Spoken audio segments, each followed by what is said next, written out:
Tu n'étais pas spécialement bien en danger, mais tu procurais rien, il n'y avait pas d'intensité, tu n'étais pas au deuxième ballon, tu avais peur de tout, mais tu perdais tous les ballons.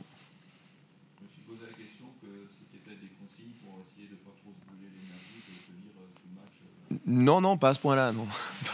Pas à ce point-là du tout, non, non. C'était pas ça. C'était pas ce qui était prévu. De les attendre dans un jeu d'échecs au départ un peu plus, mais d'être plus performant dans les transitions et puis surtout aller cadrer porteur plus vite, essayer de récupérer des seconds ballons. Je pense on n'a pas cadré porteur, on a perdu 90% des seconds ballons. Et t'es pas mis en danger quand même, mais c'est pas ton jeu et tu t'endors. Et je pense que c'est plus la peur de perdre. Non, pas la peur de perdre. Jouer pour pas perdre. Ouais, jouer pour ne pas perdre. C'est pas mon football et j'aurais bien expliqué à la mi-temps. Donc c'est quand même une équipe qui était affectée psychologiquement avant cette rencontre. Même si on essaie tout de dire que non. Ils sont jeunes, ils sont. Voilà, tu pas dans leur tête. Il y a toujours ce côté de pas faire une erreur, faire attention. Et à ce moment-là, tu fais plus rien, quoi. Tu disais que vous en avez parlé du coup à la mi-temps. Qu'est-ce que tu leur as dit justement pour essayer de changer la donne en deuxième? De perdre, mais en étant valeureux, vaillant, en respectant ce public fantastique, et que pour le moment c'était de la merde, de pas avoir peur de jouer à l'avant, que c'était pas mon leitmotiv, que de jouer pour pas perdre un match, c'était pas nos valeurs ici. Quoi qu'il arrive, quoi que soit l'adversaire, bon, extraordinaire, fantastique, on y va, on rentre dedans, on joue avec nos valeurs. Ça marche pas tout le temps, mais au moins quand tu mets un peu plus de folie, et là c'était pas compliqué à mettre plus de folie, ça marche mieux.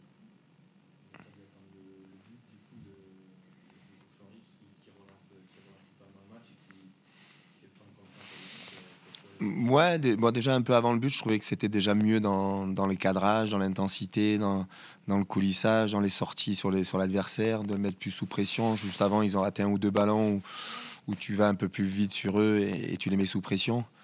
Mais en première mi-temps, on les a jamais mis sous pression.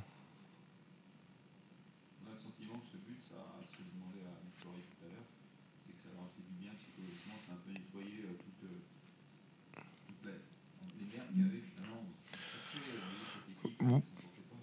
Oui, ça, plus je pense d'entendre le public, de voir que, vous savez, il y a beaucoup d'endroits où quand vous faites une première mi-temps aussi catastrophique, aussi, c'est la pire qu'on ait faite, je crois, depuis tu peux te faire, le public peut te faire mal des fois dans certains endroits. Ils ont été des fois silencieux, mais toujours respectueux, bienveillants. Ils ont sûrement compris qu'ils sont jeunes et qu'il y a encore du boulot, mais que chaque étincelle pouvait réveiller à la fois le public et mes joueurs. Et ils ont réveillé les joueurs à ce moment-là. Cette victoire, ça signifie que bon, il y a 6 points. Ça permet de respirer comptablement. Elle était indispensable. Oui, elle était indispensable. Après, tu te dis, elle était indispensable parce que il y avait de bonnes choses avant. Et comme je leur ai dit, on commençait la saison aujourd'hui et maintenant ils se connaissent quand même beaucoup plus. Ça fait quand même maintenant 5-6 matchs que beaucoup de joueurs sont arrivés en fin de prépa et d'autres pendant le début du championnat. Donc là, il faut toujours un peu de temps, mais que voilà, c'était leur première journée, qu'il fallait qu'ils se lâchent, qu'ils jouent. Ils l'ont fait à partir de la mi-temps, quoi. Et on a 45 minutes de retard quand même.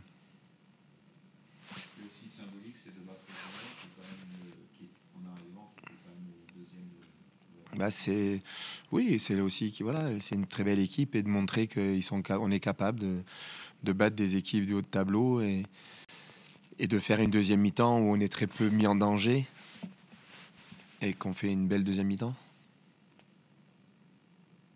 Je pense que ça va avancer là maintenant que le déclic est... Il y aura toujours des petits hauts et des petits bas. Il y a encore pas mal de boulot, mais mais c'est sûr que j'espère que cette deuxième mi-temps va les rassurer, les mettre en valeur le travail qu'avec tout le staff on met en place.